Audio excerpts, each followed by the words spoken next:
우리가 지속적으로 그러니까 전주에 약 3주 정도 하나님 중심적인 삶에 대해서 살펴보았는데요. 오늘부터는 그 반대인 자기 중심적인 삶에 대해서 살펴보기 원합니다. 우리는 하나님과 동행하는 삶을 살기 원합니다 라는 말을 자주 사용합니다. 그렇죠? 너무 이렇게 신앙적인 용어죠. 하나님과 동행하는 삶을 살기 원합니다. 우리 주변에 이런 말을 하는 사람들을 보면 어떻게 생각합니까? 그들의 신앙이 굉장히 좋을 것 같은, 굉장히 깊을 것 같다는 생각을 하기도 합니다. 그런데 이 하나님과 동행한다라는 것에 있어서 그 동행의 관점이 굉장히 중요한 것 같아요.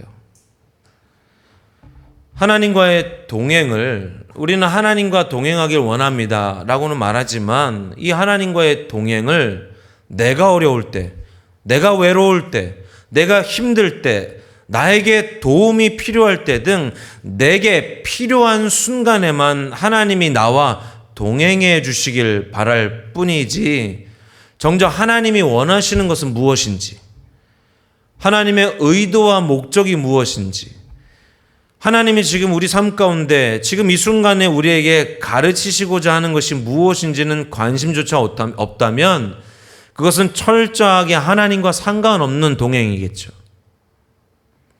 자기중심적인 신앙의 모습이 바로 이것입니다.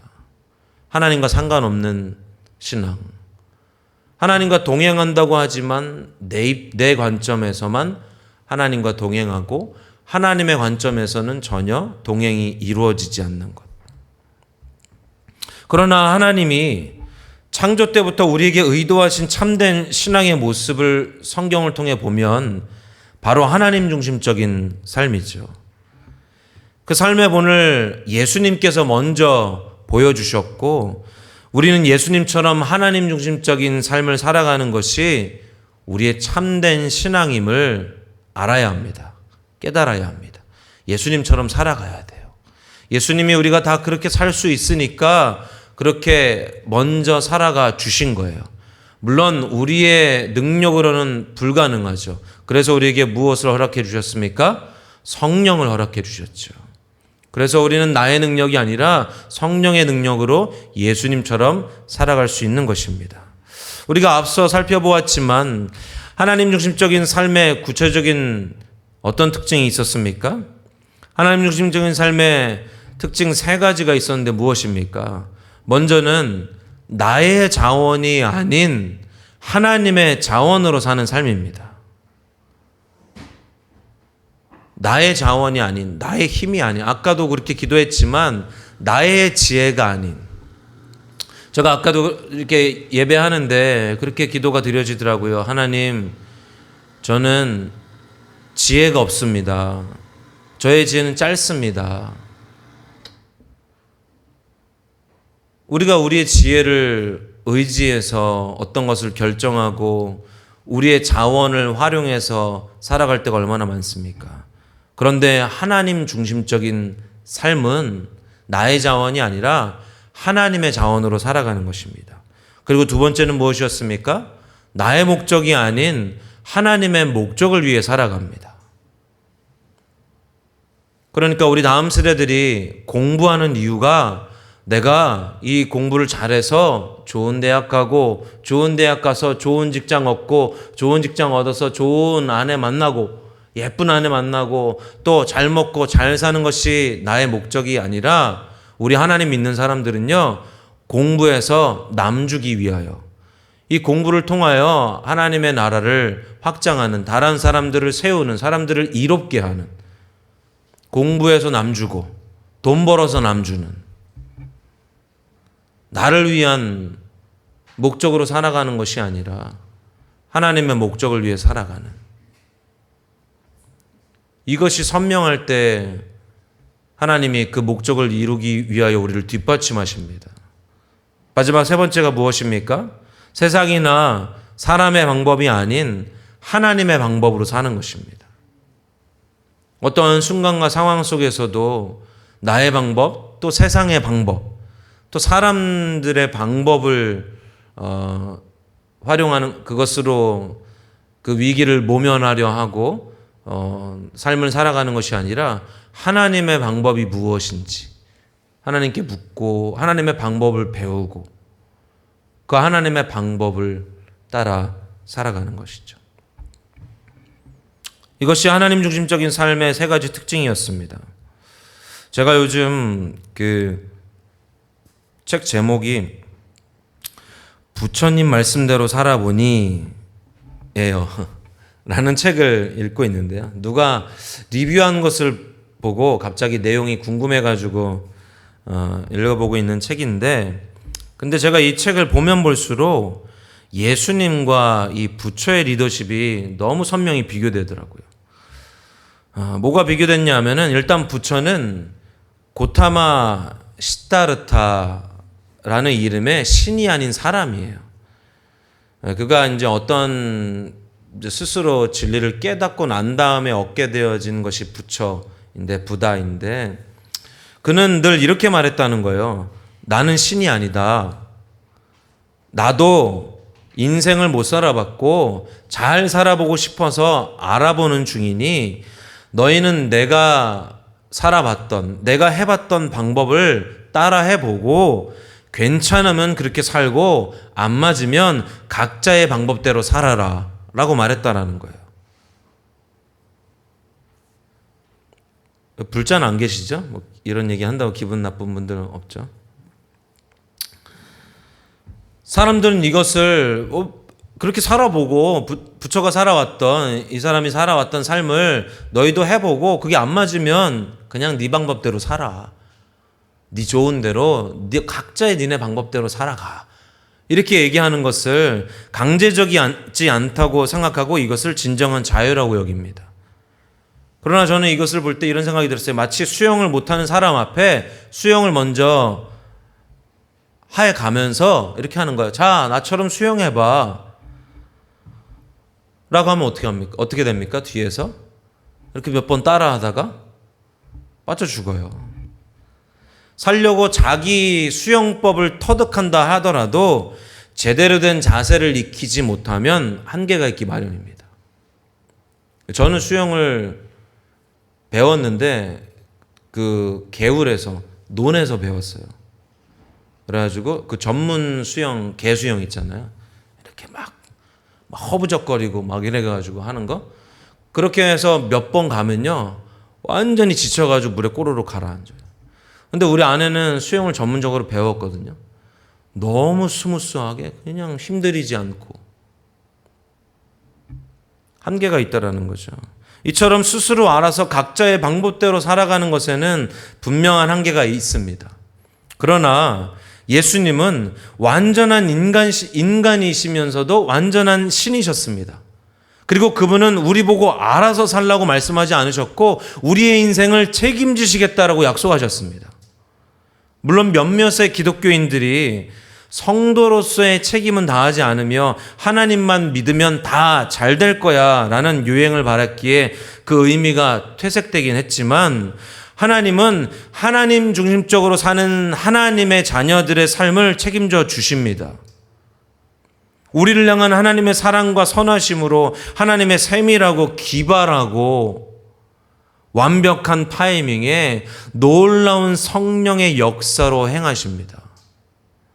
그것도 날마다 신실하게.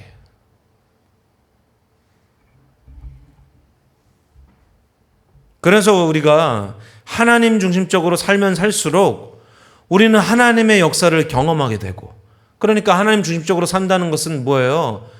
하나님의 자원으로 살고 하나님의 목적을 위해 살고 또 하나님의 방법대로 살아갈 때에 하나님의 역사를 경험하게 되고, 하나님의 역사를 경험하는 만큼 하나님을 알게 되고, 하나님을 아는 만큼 우리 삶 가운데 기쁘고 참된 만족을 누리는 자유로운 삶을 살 수가 있다라는 것이죠. 왜냐하면 이 하나님 중심적인 삶에만 하나님의 생명이 넘치기 때문입니다. 이것이 진정한 자유입니다. 예수님은 고타마 시다르타처럼 알아서 각자의 길을 찾아가라고 한 것이 아닙니다. 따라와 보다가 이거 아닌 것 같아? 그러면 너네 방법대로 살아가 라고 말한 것이 아니라 우리보다 앞서 산 길이 되어주셨습니다.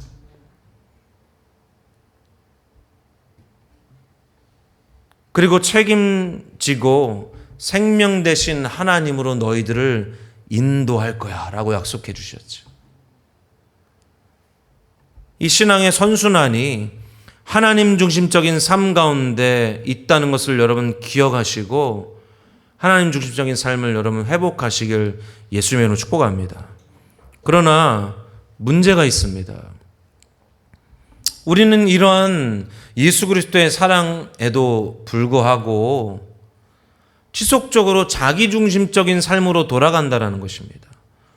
오늘처럼 이렇게 우리가 나와서 예배하고 말씀을 들을 때에는 하나님 중심적인 삶이, 하나님 중심적으로 내 마음이, 내 생각이 바뀌었다가 교회를 나서는 순간 어떻게 됩니까? 우리는 또다시 자기중심적으로 돌아가진 않습니까? 우리의 삶이 이것이 얼마나 자주 일어나면 사도 바울은 그것을 뭐라고 표현했습니까? 내 몸을 쳐서 그것을 인지하려고 했다라고 표현하고 있어요. 내가 하나님 중심적인 것에서 내 마음대로 내가 원하는 것으로 내 중심으로 바뀌려고 할 때 꿀밤을 때렸다는 거예요. 오늘 한번 때려볼까요? 꿀밤을. 바보. 우리 목참에만 때렸어. 아유나 쟤 좀 때려줘. 꿀밤 좀. 에스더 좀. 그러나 우리가 반드시 잊지 말아야 할 것은 우리의 신앙이 타락하면 우리는 하나님 중심적인 삶이 아닌 자기 중심적인 삶으로 돌아간다는 것입니다. 우리의 신앙이 타락하면. 하나님 중심적인 삶이 신앙의 본질이라면 자기 중심적인 삶은 타락의 본질입니다. 이 자기 중심적인 삶의 배후에는 사탄이 있습니다. 사탄은 누구입니까? 사탄 누구예요? 우리를 고소하고 분열시키고 깨트리고 참소하고 죽이고 멸망시키는 자들입니다. 이 사탄은. 사탄은요, 우리가 하나님 중심적으로 살아가다가도 어느 지점에 가면 자기 중심적으로 전환한다는 것을 너무도 정확히 잘 알고 있습니다. 우리 다 지금은 하나님 중심적인 삶 가운데 우리 마음과 생각을 드린다고 결단하고 있지만 또 그렇게 살아가기로 삶에서 살아가지만 사탄은 어느 지점에 가면 내가 이 안요한이 또 우리 김혜원이 우리 홍현선이 어느 지점 가면은 다시 자기 중심적으로 돌아온다는 것을 정확하게 알고 있어요. 그래서 사탄은 우리를 그 자리로 데려가려고 발악을 합니다. 발악을. 우리가 넘어지는 지점, 우리의 믿음의 시야가 흐려지고 약해지는 지점으로 우리를 지속적으로 끌고 들어갑니다. 여러분, 그리스 로마 신화에 등장하는 그 스타벅스 마크로도 유명한 사이렌 아시죠? 이 사이렌은 반은 인간이고 반은 새 또는 물고기 모양의 바다 요괴래요. 그러니까 그냥 신화예요, 신화. 이들은 아주 매혹적이고 아름다운 노래로 바다를 항해하는 선원들을 유혹해요. 그런데 이들이 이 항해하는 그 배들이, 그 선원들이 어느 시점에 들어오면 그때부터 아름다운 소리로 선원들을 유혹했다는 거예요. 그 노래가 얼마나 달콤하고 강력한지 소리를 들은 선원들은 마치 마법에 걸린 것처럼 홀려서 배의 키를 돌렸고 결국 바위섬에 부딪혀 배가 난파되거나 그 소리를 들은 선원들은 스스로 바다에 뛰어들어 목숨을 잃었다는 거죠. 그래서 사이렘의 섬 주변은 항상 유혹에 넘어져 죽은 선원들의 뼈로 가득 차 있었습니다. 이와 같이 사탄은 우리가 넘어지는 시점을 정확하게 알고 유혹합니다. 사탄은 자기중심적인 삶을 사는 자이기 때문에, 그 자체가 사탄이기 때문에 언제 우리가 자기중심적인 삶으로 돌아가는지, 어떻게 하면 자기중심적으로 살아가는지를 정확하게 알고 있다는 거죠. 신학자들은 이사야 14장 15절에 나오는 아침의 아들 계명성에 관한 내용을 사탄의 타락에 대한 내용이라고 말합니다. 사탄은 원래 천사장 중 하나였죠. 하나님의 가장 훌륭한 피조물 중 하나였습니다. 그러나 그는 하나님이 주신 그 놀라운 능력과 영광을 경험했음에도 불구하고 하나님의 주권적 통치 아래 머무는 것으로 만족하지 못했어요. 그는 자신이 하나님처럼 되기를 원했습니다. 자신이 판단의 주체가 되기를 원했다라는 거예요. 결국 그 결과는 음부의 맨 바닥으로 내리꽂히는 것이었습니다. 아무도 하나님처럼 될 수 없습니다. 높아지려 하는 자는 오히려 가장 낮아지게 되어져 있습니다. 루시퍼는 하나님과 같이 높아지고 싶었습니다. 하나님과 같이 되고자 했다는 말은 그가 더 이상 하나님의 주권과 통치 아래 있는 것으로 만족하지 못하고 자기가 자기 하나님이 되기를 선택했다라는 것을 의미하는 거예요. 자기가 자기 하나님 되기로. 자기가 자기의 하나님이 되는 것, 그것이 바로 가장 타락한 자기중심적인 삶이라는 거예요. 자기중심적인 삶은 타락의 본질이고 타락의 핵심입니다. 그리고 그것의 배후에는 정확하게 사탄이 있다는 것을 여러분 기억하시겠으면 축복합니다. 우리가 이걸 잊지 말아야 돼요. 최초의 인류의 타락에서도 자기중심적인 삶이 나타나죠. 사탄은 하나님처럼 되고자 시도하다가 지옥에 떨어지게 되었습니다. 그러자 이제 그는 하나님의 걸작품인 하나님의 형상으로 창조함 받은 인간을 시험하여 넘어뜨리려고 유혹하죠. 그런데 인간에 대한 사탄의 유혹이 정확하게 어떤 것이었습니까? 하나님처럼 되라입니다. 자기가 보기에 보암직도 하고 먹음직도 하고 자신을 지혜롭게 할 만하게 보이는, 다시 말해서 관점의 전환이 일어난 것이었어요. 어떤 관점의 전환이었습니까? 그들이 선악과를 따먹는 것. 근데 그 선악과를 바라보는 하나님의 관점은 무엇이었습니까? 하나님의 관점으로 그 나무는 저주와 죽음의 나무였어요. 하지만 사탄의 관점에 동의한 그들의 아담과 하와의 관점에서는 그 선악과는 아름답고 먹음직스럽고 자기를 지혜롭게 할 만한 나무로 보이기 시작했다라는 거예요. 그러니까 하나님의 관점과 우리 관점은 완전히 정반대라는 거예요. 하나님의 관점으로는 그 선악과가 저주의 나무, 사망의 나무인데, 죽음의 나무인데, 우리가 사탄에 동의했을 때 그 선악과는 어떻게 보이는 거야? 보암직도 하고 먹음직도 하고 나를 지혜롭게 할 만하게 보여진다는 것이죠.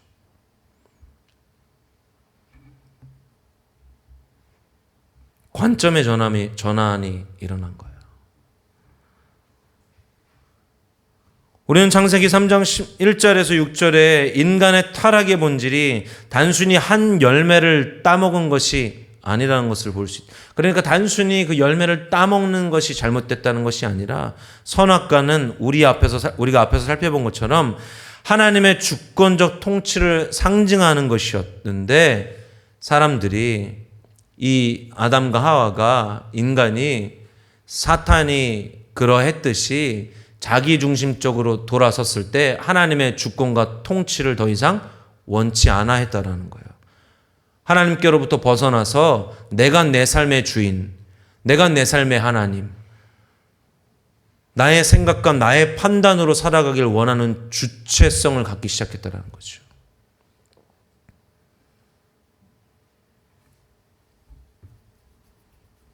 인간의 타락의 본질은 인간이 하나님 주권적 통치를 벗어나서 하나님의 주권과 통치 아래 있는 것으로 만족하지 못하고 자기가 자기의 하나님 되는 것이었습니다. 인간이 더 이상, 즉 하나님이 태초부터 계획하셨던 하나님 중심적인 삶에서 자기 중심적인 삶으로의 전환이 일어났다는 거예요. 이것이 타락입니다. 하나님이 태초부터, 창조 때부터 인간을 창조하시며 계획하신 것은 하나님과의 친밀한 관계, 친밀한 교제였잖아요. 하나님이 내 안에, 내가 하나님에 거하는 것. 하나님의 주권과 통치 안에 우리가 온전히 거하고 생명 되신 하나님으로부터 공급받고 그분의 보호와 그분의 인도하심 속에 살아가는 것. 왜냐하면 그것이 진정한 생명이기 때문에 하나님 본인 자신이 진정한 생명이시기 때문에 그렇게 우리를 창조하시고 부르셨는데 인간의 타락이 그 관점의 전환으로 시작됐다는 거죠. 타락의 본질은 자기중심적인 관점입니다. 자기중심적인 삶입니다. 사탄의 타락이나 인간의 타락에서 볼 수 있듯이 이 자기중심적인 삶은 타락의 본질이요, 타락의 핵심입니다. 그리고 모든 죄의 시작이에요. 그러니까 그 선악과를 따 먹은 것은 그것을 우리가 물리적으로 움직여서 그 물질을 만져서 그 따먹는 그 범죄케 된 것은 이미 마음의 중심에서부터 하나님 중심이 아니라 자기 중심적으로 전환되어졌기 때문에 타락되어졌기 때문에 그 선악과를 따먹는 결과를 이루었다라는 거예요.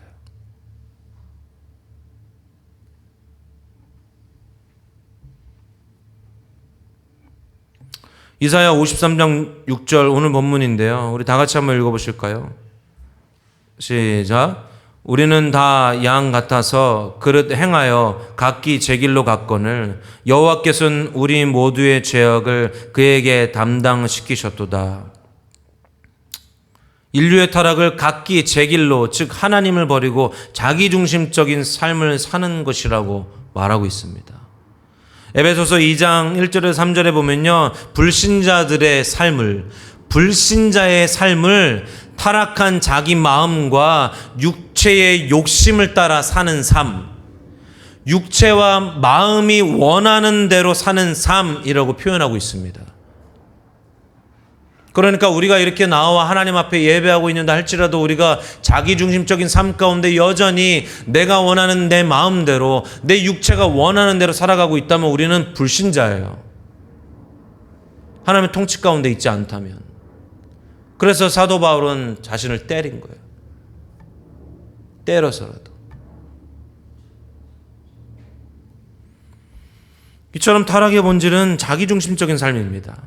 그리고 그 삶은 하나님 없는 삶으로서 하나님의 진노가 함께하는 삶이에요. 하나님이 없는 삶으로서. 여러분, 다음 세대들 결코 여러분들 하나님 안 믿고 살아가는 삶을 꿈도 꾸지 마십시오. 지긋지긋한 이 신앙생활, 엄마 아빠 따라서 언제까지 이렇게 다녀야 되나, 이런 생각 여러분 조금도 하지 마세요.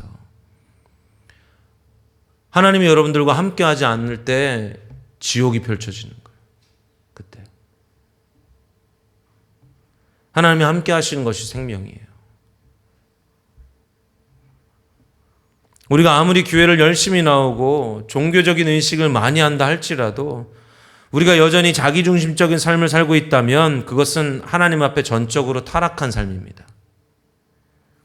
이사야 시대나 예레미야 시대의 이스라엘 백성들이나 예수님 시대의 종교 지도자들의 삶에는 참으로 많은 예배와 희생과 종교적인 헌신이 있었지만 그들은 철저하게 하나님을 떠나 있었습니다.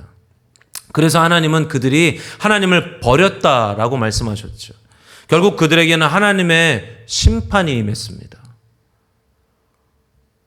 결코 우리가 교회 나와 있는 것 자체만으로 안전한 게 아니에요. 그래도 교회라도 오면 되지. 아니에요. 우리가 추구해야 하고 우리가 진정으로 하나님 앞에 갈망하고 열망해야 하는 것은요, 우리 부모 세대부터 나의 중심, 자기중심적인 삶을 그 뿌리들을 끊어내고 하나님 중심적인 삶으로 돌이켜서 하나님의 자원과 하나님의 목적을 위해서 하나님의 방법으로 살아가기로 내 삶을 매일 단련시키는 거예요. 그래서 정말로 정금과 같이 하나님이 쓰셔야지. 단련 안 해. 힘들어하니까. 그렇게 살지 않으니까 우리 다음 세대들도 그렇게 단련되지 못하는 거죠. 그리고 우리가 그렇게 서 있지 못하더라도 애통해하며 하나님 앞에 우리 다음 세대들이 그렇게 하나님 중심적인 삶 가운데 서갈 수 있도록 지속적으로 그 빛을, 그 길을 그 자리 가운데로 이끌어가는 거예요.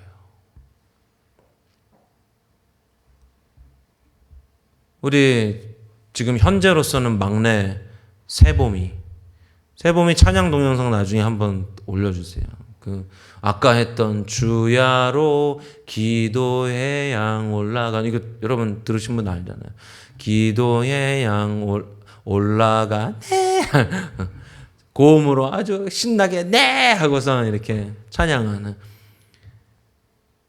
하나님의 임재에 젖는 거죠. 이들이 듣는 것들이 세상 소리가 아니고 세상 음악이 아니고 듣는 거죠.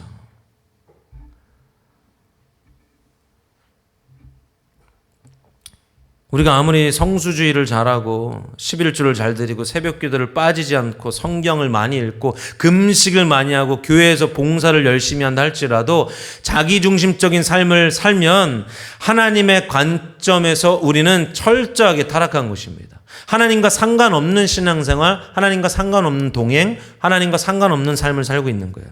그것은 하나님을 버리고 떠난 삶의 모습입니다.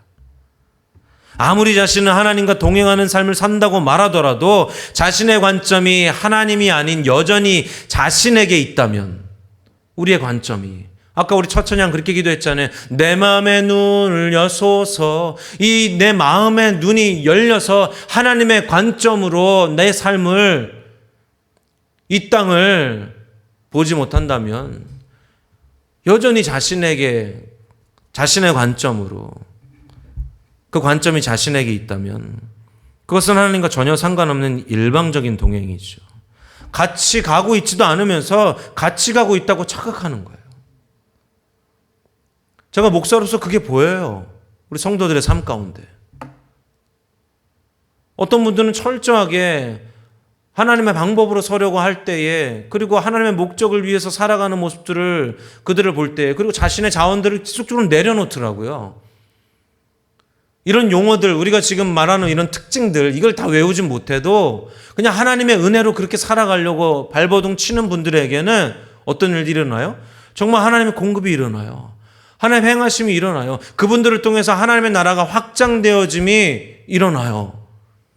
그런데 그러지 못한 분들, 교회 나와서 예배의 의식들은 화려해 있으나 자신은 직장에서도 가정에서도 하나님을 동행하고 하나님과 함께 있고, 이런 말들은 수없이 나누지만 정말 그 삶 가운데 하나님의 열매들이 나타나지 않는, 하나님 뒷받침하지 않는, 그분을 통해서 하나님의 역사, 하나님의 나라가 확장되어짐이 하나도, 하나님 나라 확장되어짐이 무엇입니까? 사람이 세워지는 거잖아요. 아까 우리 예배 인도자가 함께 기도하자고 할 때 제가 그런 마음이 들었어요. 그렇게 기도했어요. 하나님, 나는 지금 열방 못 가는데요. 돈도 없고요. 시간도 없고요. 내가 어떻게, 제가 해외 이렇게 며칠 나갔다 오면요, 꼭 교인들 떠나더라고요. 안 웃으시네. 아니, 실제야, 실제.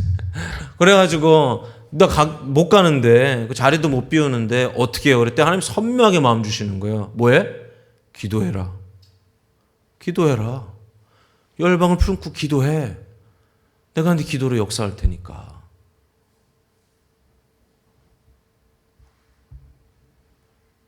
하나님의 방법으로.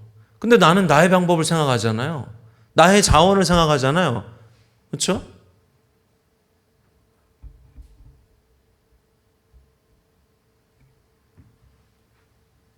하나님이 뒷받침하시는 사람은 하나님 중심적으로 사는 삶입니다.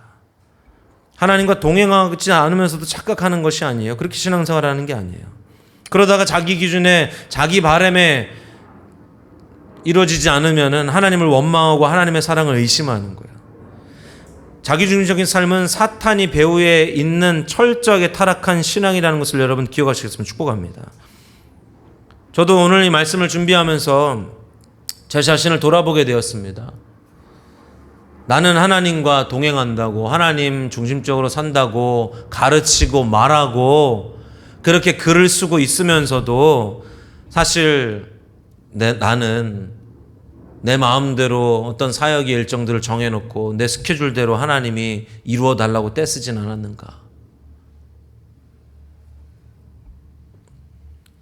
그러면서 드는 생각이, 그러면 우리 이제는 우리가 어떻게 무엇을 해야 할까? 우리가 여기서 멈추면 안 되죠.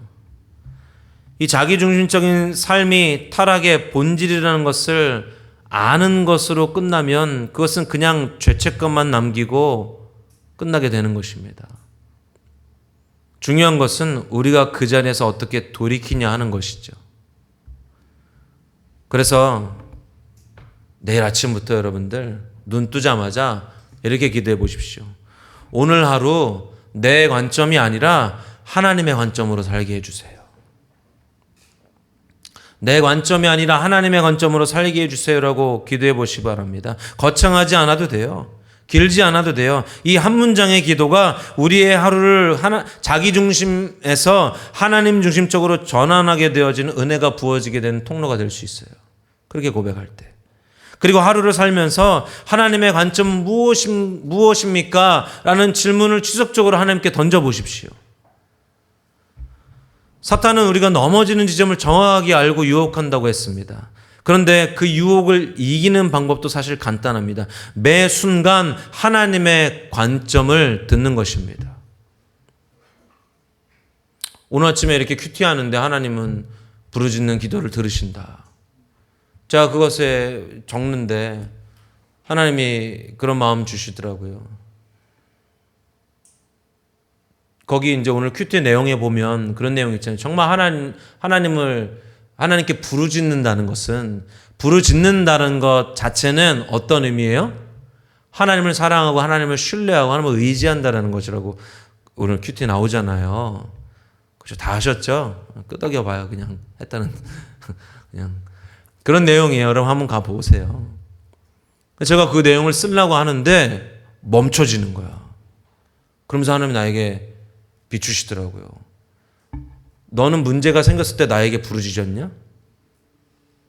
너는 정말 나에게 순간순간마다 나에게 부르짖고 있냐? 라고 하나님 물으시더라고요. 그래서 제가 거기다 썼어요. 아닙니다. 저는 문제가 생기면요, 내 감정으로 부르짖었고요. 내가 문제가 생기면요, 제 상황에 부르짖었고요. 제 문제가 생기면요, 다른 사람에게 탓하며 부르짖었습니다. 하나님께 부르짖지 못했습니다.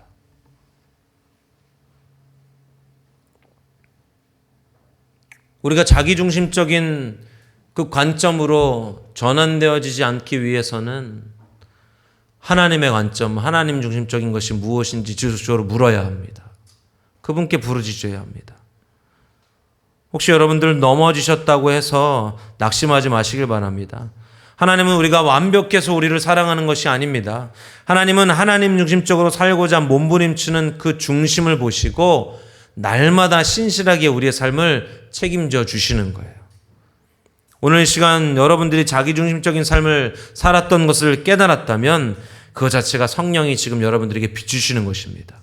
그래서 여러분들 멈추지 마시고 하나님 중심적인 삶으로 전환하도록 몸부림치십시오. 고뇌하십시오. 나는 왜 안 되지 하고 여러분 몸을 치십시오.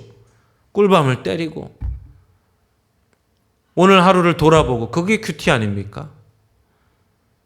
그게 여러분 그런 걸 적는 시간이 큐티 시간이에요.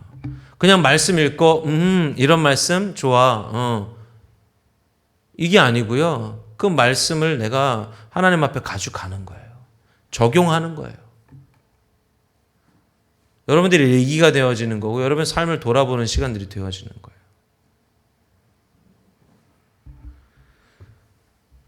사랑하는 여러분, 예수님은 우리에게 고타마 시타르타처럼 알아서 살아라 라고 말씀하지 않으셨습니다. 그분은 지금도 우리 곁에서 우리 삶을 붙들고 계십니다. 오늘 이 시간 우리의 관점을 내려놓고 다시 한번 하나님 중심적인 삶으로 방향을 돌이키는 결단이 여러분 모두에게 있기를 예수님의 이름으로 축복합니다. 우리 기도하시겠습니다.